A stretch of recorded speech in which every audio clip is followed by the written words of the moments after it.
మా latest videos కోసం మా ఈ తెలుగు న్యూస్ ఛానల్ సబ్స్క్రైబ్ చేసి గంట సింబల్ యాక్టివేట్ చేసుకోండి. రేపే క్షీరాబ్ది ద్వాదశి. క్షీరాబ్ది ద్వాదశినే చిలుకు ద్వాదశి అని కూడా పిలుస్తారు. ఇలాంటి పవిత్రమైన రోజు మీరు కేవలం ఈ చెట్టును తాకితే చాలు మీకు తిరిగిలేని రాజయోగం పడుతుంది. ఈరోజు తెలియకైనా ఈ చెట్టును తాకిన వాళ్లకు లక్ష్మీ కటాక్షం కలిగి వారి దశ తిరుగుతుంది.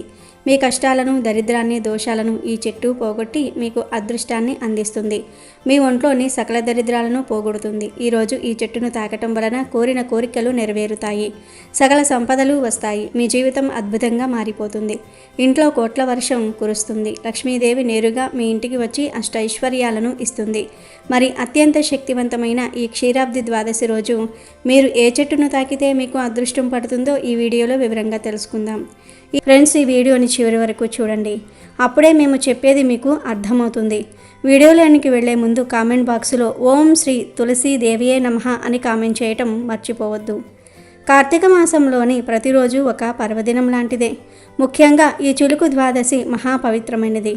ఈరోజు పూజ చేసిన, నదీ స్నానం చేసిన, దానం చేసిన కోటి రెట్ల పుణ్య ఫలితం వస్తుంది. ఈరోజు ఇల్లు తుడిచే నీటిలో కాస్తంత రాళ్ల ఉప్పు వేసి క్లీన్ చేసుకోండి. అలాగే ఇల్లంతా పసుపు నీళ్లు చిలకరించుకోండి.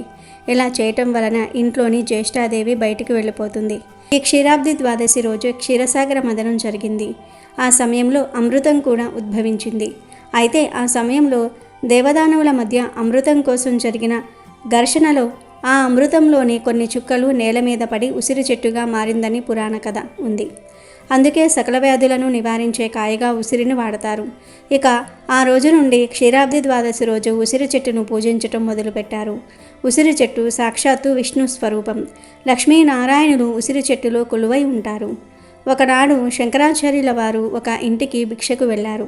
భిక్ష వేయడానికి ఆ ఇంట ఏమీ ఆహార పదార్థాలు లేవు. ఆ ఇంటి ఇల్లాలు నిరుపేదరాలు. ఆమెకు కట్టుకోవడానికి సరైన వస్త్రాలు కూడా లేవు. ఇల్లంతా వెతికిన తర్వాత ఆమెకు ఎలాగో ఒక ఉసిరికాయ లభించింది. ధర్మపరురాలైన ఆ ఇల్లాలు తలుపు చాటు నుండే ఉసిరికాయను శంకరుని భిక్ష పాత్రలో వేసింది. ఆదిశంకరుడు ఆమె దరిద్రాన్ని గ్రహించి అంతలేమిలోనూ తనకు ఉన్న ఒకే ఒక్క ఉసిరికాయను త్యాగభావంతో తనకు దానం చేసినందుకు సంతోషించి ఎంతో సంతోషంగా కనకధారా స్తవం చదివాడు. వెంటనే లక్ష్మీదేవి కరుణించి ఆమె ఇంట బంగారు ఉసిరికాయలను వానగా కురిపించింది. తన ఇల్లంతా బంగారు ఉసిరికాయలతో నిండిపోయింది. ఒక్క ఉసిరికాయను దానం చేసిన ఆ స్త్రీ తిరిగిలేని ఐశ్వర్యవంతురాలు అయ్యింది. ఈ క్షీరాబ్ది ద్వాదశి రోజు తెలిసి గాని తెలియక గాని కేవలం ఉసిరి చెట్టును ముట్టుకుంటే చాలు వారికి ఆ లక్ష్మీ నారాయణులు తిరిగిలేని ఐశ్వర్యాన్ని కలిగిస్తారని మన పెద్దలు చెప్తారు. ఉసిరి చెట్టు గాలి మన ఒంటికి తగిలితే మన ఒంట్లో ఉన్న సకల దోషాలు, దరిద్రం మొత్తం ఆ రోజుతో పోతాయి. ఆ రోజు మీకు ఏ సమయంలో ఉసిరి చెట్టు కనిపించినా ఆ చెట్టు దగ్గరకు వెళ్ళి చెట్టు చుట్టూ 3 ప్రదక్షిణలు చేసి కుదిరితే చెంబుతో కొన్ని నీళ్లు పోసి చెట్టు మొదట్లో 3 వత్తులు విడివిడిగా వేసి మట్టి ప్రమిదలో నువ్వుల నూనె పోసి దీపారాధన చేయాలి. తరువాత ధాత్రి సహిత లక్ష్మీ నారాయణ స్వామినే నమః అని 3 సార్లు జపించి ఆ చెట్టును 3 సార్లు తాకాలి. అలా తాకేటప్పుడు తల్లి, నా దరిద్రాన్ని, కష్టాలను పోగొట్టి మాకు ఐశ్వర్యాన్ని ప్రసాదించు, సకల ఐశ్వర్యాలు కలిగేలాగా దీవించు తల్లి అని నమస్కరించుకోండి. లేదా మీ కోరిక చెప్పుకోండి. తర్వాత ఆ చెట్టు దగ్గరే కొంచెం సేపు దీపం దగ్గర కూర్చొని ఇంటికి వచ్చేయండి. ఏమీ చేయలేని వారు ఈరోజు జస్ట్ ఉసిరి చెట్టును 3 సార్లు తాకి ఇంటికి వచ్చేయండి. ఇలా గనుక ఈరోజు ఉసిరి చెట్టును తాకితే మీకు తిరిగిలేని రాజయోగం పడుతుంది. తెలిసి తెలియక చేసిన మహాపాపాలైనా పోతాయి. ఉసిరి మీ ఒంట్లోని నెగిటివ్ ఎనర్జీని పోగొట్టి నూతన శక్తిని మీకు అందిస్తుంది. ఈ రోజుతో మీ దరిద్రం మొత్తం పోతుంది. మీ ఇంట్లో తులసి మొక్క లేకపోతే ఈ క్షీరాబ్ది ద్వాదశి నాడు మీ ఇంటికి ఒక తులసి మొక్కను తెచ్చుకోండి. తులసి మొక్క ఉన్న ఇంట్లో కష్టాలు లేకుండా లక్ష్మీదేవి ఆశీర్వాదం ఉంటుంది. విశేషమైన పుణ్యఫలాలు లభించి మాంగళ్య వృద్ధి, సర్వసుఖాలు కలుగుతాయని, పూర్వజన్మ పాపాలు నివారింపబడతాయని నమ్మకం. సంవత్సరంలో ఏ రోజైనా సరే దీపారాధన చేయకపోతే వచ్చే దోషం ఈరోజు దీపారాధన చేయటం వల్ల పరిహారం అవుతుంది. ముఖ్యంగా క్షీరాబ్ది ద్వాదశి రోజున పేదలకు పెరుగన్నం దానం చేస్తే 1,000,000 మందికి అన్నదానం చేసినంత పుణ్యం లభిస్తుంది. అప్పుల సమస్యలు తొలగిపోయి విపరీతమైన ధనయోగం కలుగుతుంది. ఈ ద్వాదశి రోజున విష్ణు ఆలయాల్లో తులసి వివాహాన్ని జరిపిస్తారు.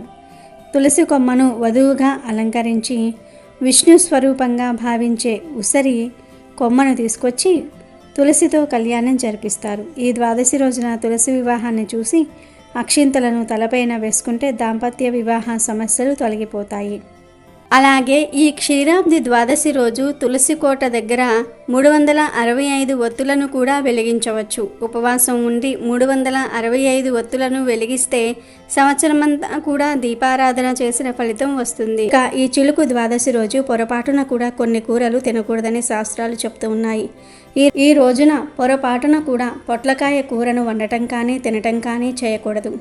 పొట్లకాయ ఆరోగ్యానికే మంచిదే కానీ కొన్ని తిథుల్లో పొట్లకాయను తినకూడదు.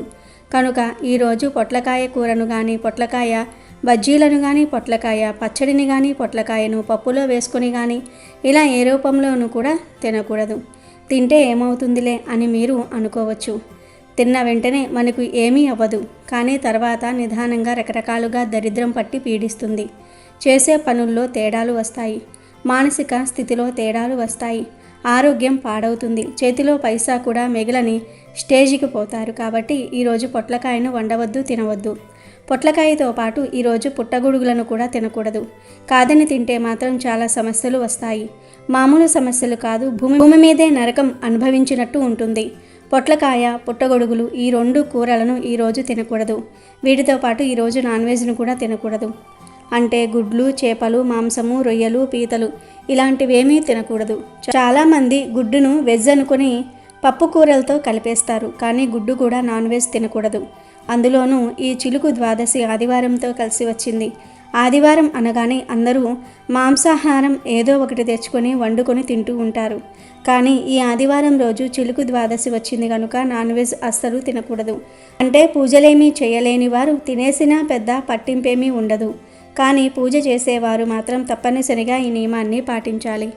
ఈ క్షీరాబ్ది ద్వాదశి పూజను సాయంత్రం చేస్తారు కనుక ఈ రోజంతా నీచు తినకుండా ఉండాలి. కాబట్టి ఈరోజు నాన్ వెజ్ ఏమీ ఇంట్లో వండవద్దు, తినవద్దు. ఇంట్లో అనే కాదు, బయట నూడిల్స్ బళ్ళ దగ్గర, హాస్టల్స్లో, రెస్టారెంట్స్లో ఎక్కడా కూడా నాన్ వెజ్ తినవద్దు. కాదని తింటే మాత్రం మీరు చేసే పూజలకు ఫలితం రాదు, మహాపాపం చుట్టుకుంటుంది, జీవితాంతం కష్టాలు అనుభవిస్తారు. పొట్లకాయ, పుట్టగొడుగులు, నాన్ వెజ్ ఈ 3 కూరలను ఈరోజు తినకూడదు. కనుక ఎవరు ఈ కూరలను తినకుండా జాగ్రత్తగా ఉండండి. క్షీరాబ్ద ద్వాదశి రోజున విష్ణుమూర్తికి తులసి మాతకు వివాహం జరిగింది. ఈ పర్వదినాన్నే మనం క్షీరాబ్ది ద్వాదశిగా జరుపుకుంటున్నాం. ఈ క్షీరాబ్ద ద్వాదశి రోజున స్త్రీలు ఉదయాన్నే నిద్రలేచి చన్నీటితో తలస్నానం చేయాలి. ముఖ్యంగా ఈ ద్వాదశి రోజున ఇంటి గడపలకు ఖచ్చితంగా పసుపు రాయాలి. గడపను లక్ష్మీదేవి స్వరూపంగా భావిస్తాము. కాబట్టి ఈ రోజున ఏ స్త్రీ అయితే గడపలకు పసుపు, కుంకుమ, బొట్లు పెడుతుందో ఆ ఇంటికి అఖండ రాజయోగం సిద్ధిస్తుంది. భర్త ఆదాయం విపరీతంగా పెరుగుతుంది. రోజు తులసి మొక్క వద్ద క్షీరాబ్ది ద్వాదశి పూజ చేసేటప్పుడు ఆడవారు చేతికి తప్పనిసరిగా గాజులు ధరించాలి. అలా ధరిస్తే దీర్ఘ సుమంగళి యోగం సిద్ధిస్తుంది. ఈ క్షీరాబ్ది ద్వాదశి రోజు అందరూ గుర్తుపెట్టుకొని పసుపు లేదా ఎర్రటి రంగులో ఉండే దుస్తులు ధరించాలి. అలా ధరించటం వలన సంవత్సరం అంతా లక్ష్మీదేవి అనుగ్రహం మీ మీద ఉంటుంది. మీకు ధనధాన్యాలకు లోటు అనేది రాదు గనక అందరూ ఈరోజు గుర్తుపెట్టుకొని పసుపు లేదా ఎరుపు రంగులో ఉండే దుస్తులను ధరించండి. అలాగే ఈరోజు స్త్రీలు కాళ్లకు పసుపు రాసుకోవాలి. అలా రాసుకుంటే దరిద్రం మీ పాదాల నుండి బయటకు పోతుంది. ముఖ్యంగా క్షీరాబ్ది ద్వాదశి రోజు పూజ చేసే స్త్రీలు కాళ్లకు పసుపు రాసుకోకుండా పూజ చేయకూడదు.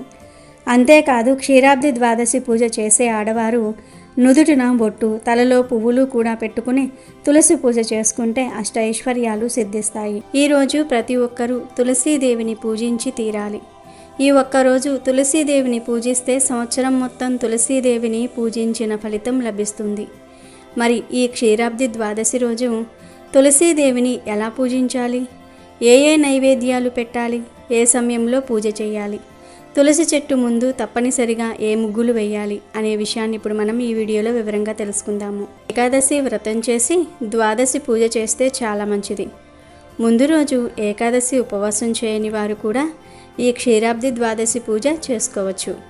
ఈ క్షీరాబ్ది ద్వాదశి పూజ ఏ సమయంలో చేయాలంటే సాయంత్రం 5 గంటల నుండి రాత్రి 8 గంటల లోపు ఈ తులసి పూజ చేసుకోవాలి. పూజ చేసే ముందు తులసి చెట్టు దగ్గర పద్మం ముగ్గును మరియు శంకు చక్రాలు ఈ 3 ముగ్గులు వేస్తే చాలా మంచిది. ఇక నైవేద్యం విషయానికి వస్తే పానకము, వడపప్పు తప్పనిసరిగా నైవేద్యంగా పెట్టాలి. ద్వాదశి రోజు ఉదయాన్నే లేచి స్నానం చేసుకుని తులసి కోట దగ్గర శుభ్రంగా తుడిచి ఆవు పేడతో అలకాలి.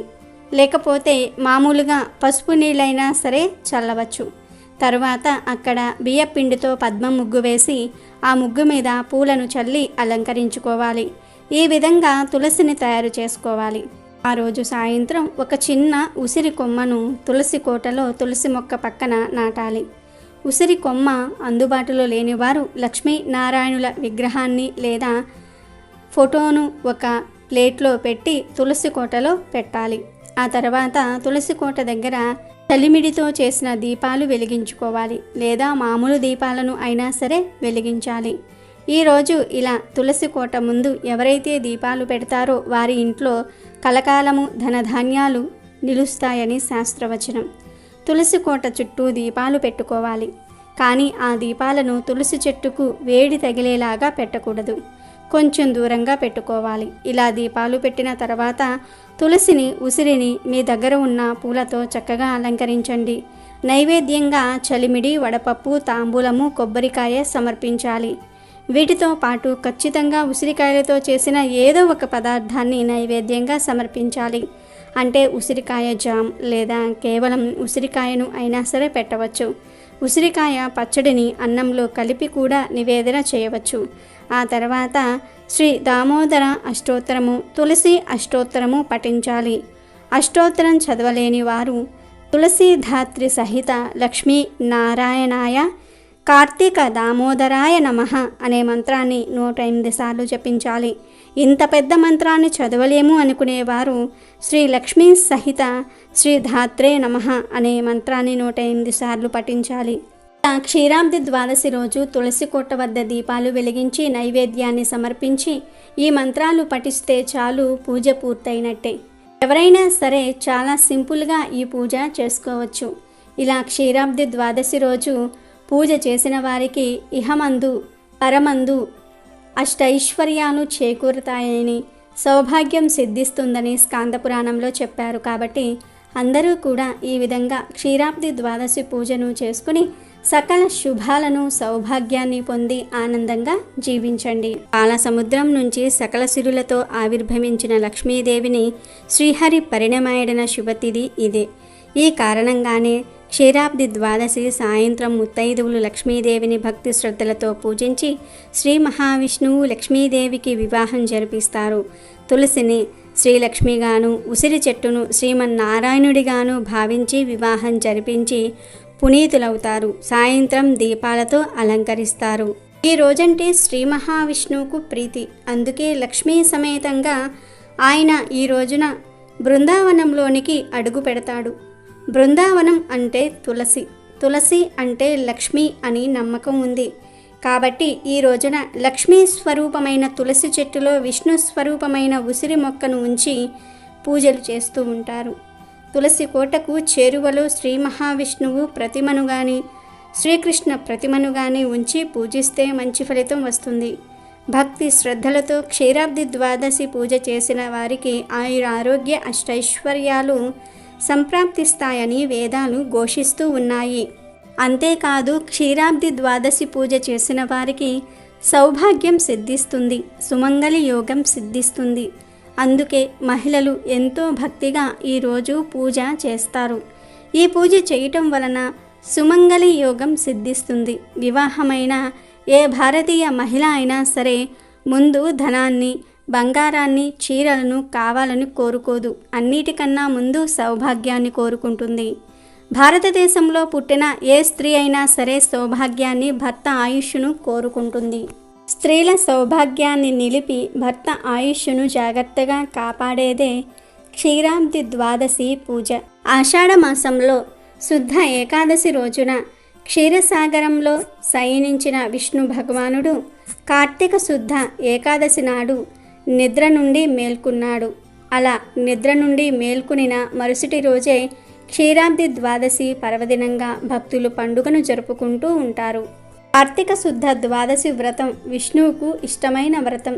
ఈరోజు తులసి మొక్క అపూర్వమైన శక్తులను పొందుతుంది. ఈ రోజును తులసిని లక్ష్మిగా, ఉసిరి చెట్టును విష్ణువుగా భావించి పూజ చేస్తే అద్భుతంగా సౌభాగ్యం సిద్ధిస్తుంది. ఈ రోజున ఆవు కొమ్ముకు బంగారు తొడుగులు తొడిగి, ఆవు కాళ్లకు వెండి డెక్కలు తగిలించి దూడతో సహా బ్రాహ్మణుడికి దానమిస్తే ఆ ఆవు శరీరము మీద ఎన్ని రోమాలు ఉన్నాయో అన్ని సంవత్సరాలు ఇంద్రలోకంలో స్వర్గ సుఖాలు పొందుతారు. కృతయుగంలో దేవతలు, రాక్షసులు అమృతం కోసం క్షీరసాగర మదనాన్ని కార్తీక శుద్ధ ద్వాదశి నాడు చేసిన రోజు కనుకే క్షీరాబ్ది ద్వాదశి అని పిలుస్తూ ఉంటారు. అమృతం కోసం క్షీరసాగరాన్ని చిలికారు గనుక చిలుకు ద్వాదశి అని, అమృతం కోసం సాగరాన్ని మదించారు గనుక మదన ద్వాదశి అని అనేక పేర్లు వాడుకలో ఉన్నాయి. శ్రీ మహావిష్ణువు లక్ష్మీ సమేతంగా బ్రహ్మ, ఇంద్రాది దేవతలతో కలిసి బృందావనానికి వెళ్ళారు అంటారు. అందుకే ఈ రోజుని బృందావని ద్వాదశి అని కూడా అంటారు.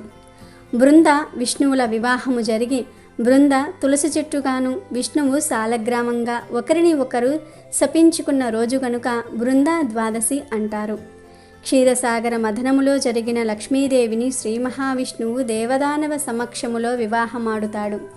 చాతుర్మాస్య వ్రతం ఆచరించిన సాధకులు కార్తీక శుద్ధ ద్వాదశి రోజు వ్రత సమాప్తి చేయటం ఆచారంగా వస్తుంది.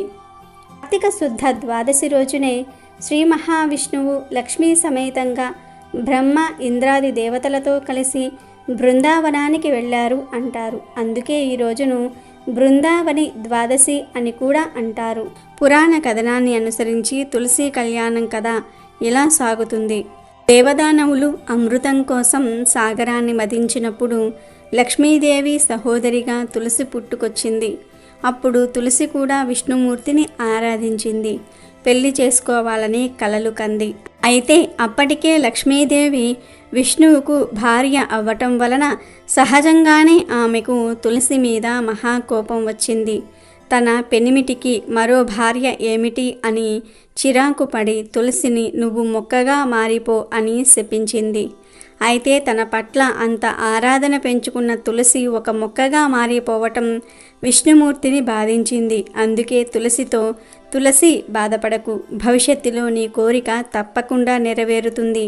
నేను సాలగ్రామ రూపంలో ఉన్నప్పుడు నువ్వు నాకు బాగా దగ్గరవుతావు. తులసి ఆకుల రూపంలో ఇళ్లల్లో, దేవాలయాలలో తులసి ఆకులతో నన్ను పూజిస్తారు.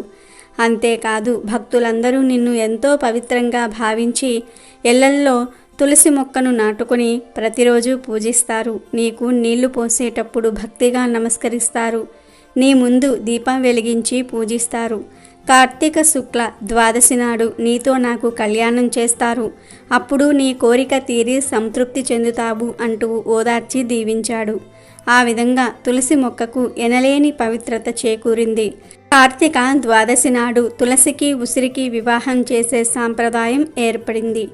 ఇక ఈ క్షీరాబ్ది ద్వాదశి రోజు పూజ ఆచరించేవారు చాలామంది చేసే పెద్ద తప్పు ఏమిటి, ఆ పొరపాటు ఏమిటి అంటే ఉసిరి చెట్టు లేదని బజార్లో అమ్మే ఉసిరి కొమ్మలను తీసుకొని వెళ్ళి తులసి కోటలో గుచ్చి పూజ చేస్తూ ఉంటారు. లేదా కొమ్మలను విరిచి తెచ్చి తులసి కోటలో గుచ్చి పూజ చేస్తూ ఉంటారు. కానీ అలా చేయకూడదు. ఈరోజు ఉసిరి కొమ్మలను విరవకూడదు. అది శాస్త్ర విరుద్ధం. ఉసిరి చెట్టు వద్దనే పూజ చేసుకోవాలి. లేదా నర్సరీలో నుంచి చిన్న కుండీల్లో ఉసిరి చెట్టును తెచ్చుకొని దానిని తులసి కోటలో నాటి పూజ చేసుకోవాలి.